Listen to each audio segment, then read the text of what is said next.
Sweet potato சாப்பிட்ருக்கீங்களா? இதை நம்ம வீட்டிலே வளர்க்கலான்னு உங்களுக்கு தெரியுமா? நம்ம ஸ்வீட் பொட்டேட்டோ பிளான்ட் வளர்த்தோன்னா அதுக்கு ஈல்டு காலம் ரொம்பவே கம்மியாக இருக்கும். கம்மியான நாளில் நிறைய லாபம் கிடைக்கும்.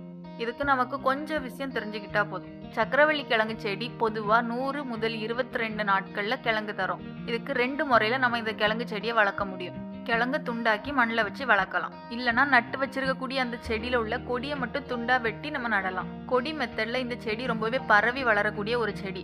சரியான பராமரிப்பு இல்லைன்னா கிழங்கு ரொம்பவே கம்மியாக தான் கிடைக்கும். இந்த செடியை நம்ம முக்கியமாக கவனிக்க வேண்டியது, இது ஒரு கொடி செடி, அதனால இது பரவி தான் வளரும். இதுக்கு மெயின் ரூட்டை தவிர சைடு ரூட்ல நிறைய பிரான்ச்சஸ் ரூட்டை கீழே போடும். ஆனால் நம்மளுக்கு மெயின் ரூட்ல தான் கிழங்கு வரும்.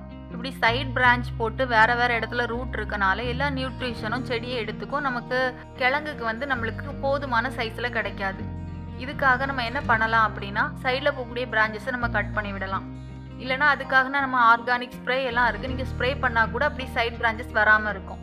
சக்கரவள்ளி கிழங்கு நம்ம வளர்க்கறதுக்கு ரொம்ப கம்மியான அளவு வாட்டர் போதும். அடிக்கடி தண்ணி ஊத்துனா கிழங்கு அழுகிடும். வாரத்துக்கு 2 இல்லைன்னா 3 தடவை மட்டுமே தண்ணி விட்டா போதும்.